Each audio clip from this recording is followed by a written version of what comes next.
રાત્રે શા માટે રિપેરિંગનું કામ યાદ આવે છે? દિવસે શું જખ મરાવો છો? રાજકોટ પીજીવીસીએલ કચેરીને હું તાળા મારી દઈશ.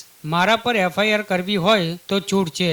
25 વર્ષથી જાહેર જીવનમાં છું અને 10 વર્ષથી ભારતીય જનતા પાર્ટીનો કોર્પોરેટર છું.